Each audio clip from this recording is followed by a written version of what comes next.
How are you lovely people doing today? My name is John. Welcome to another beautiful episode of the Zombie Storyline Q&A. In this series, I take your questions about the zombie storyline and I answer them. Whether it be a big, a small, or a simple question, I'm more than happy to answer it. So please do go ahead, leave your questions down below. Maybe I'll see it and maybe I'll answer it. You may even be in the next episode. If you want, there are two ways to submit your questions. The first way, tweet me at JohnnyJ25. I'm always going through my Twitter, and it's one of the best ways to get in touch with me.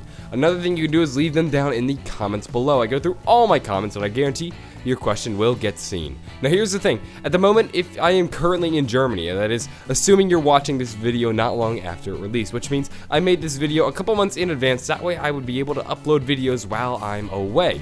So, while I won't be able to get to your questions the next episode, what I will do is go through all the comments from the pre-recorded episodes and use them for the upcoming episodes once I return from Germany. So that's how this will go. Without further ado though, let's begin. So today we have a question from the Gamer Goat who asks, why is the map buried called Resolution 1295?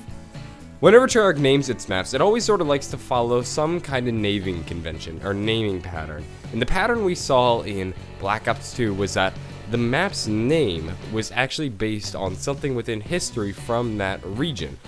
So, for example, we have Green Run, which was a reference to a secret project that happened in the same region that transit took place in. We then had Great Leap Forward, which was a reference to Mao Zedong's Great Leap Forward, in which he attempted to industrialize and modernize China incredibly quickly.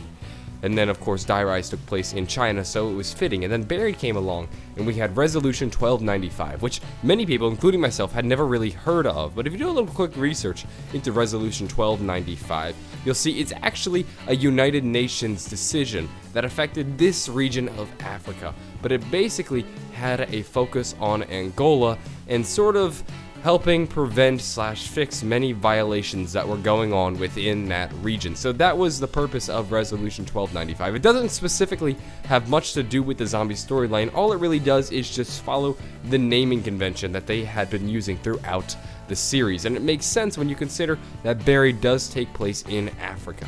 Moving on, we have a question from Jesse Brown who asks, on Cell Block Reef, who's talking to you or controlling it?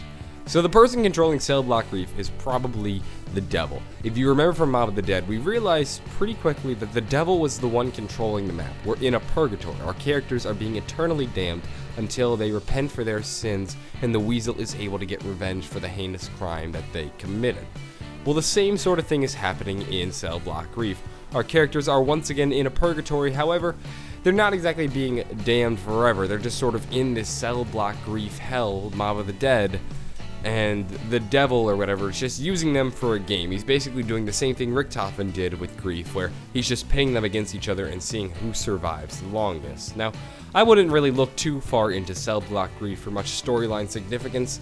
A lot of the things with these game modes, these extra game modes, Dead Ops Arcade, Turned, Grief, they do bear some they're a little bit relevant to the story in some ways. However, they don't really matter to the overall arching story. They're just kind of there. They're just a side note, like as if just a little sticky note of information. I wouldn't look too far into it.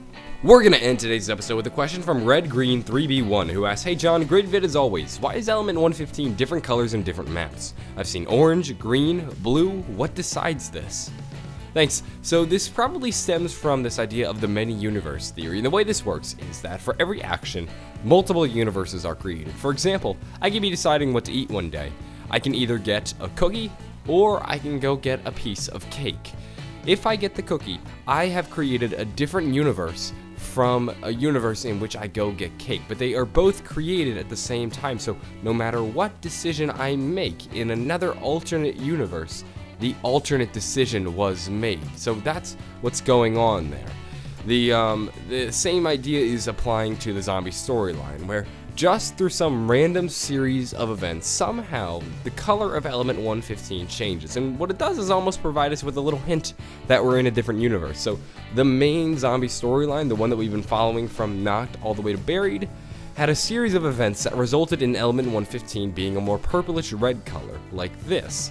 And then in another random series of events that led us to Origins, Element 115 took on a more bluish color like this. and then in another random series of events that resulted in the world in which multiplayer / the campaign takes place, element 115 has a more greenish color.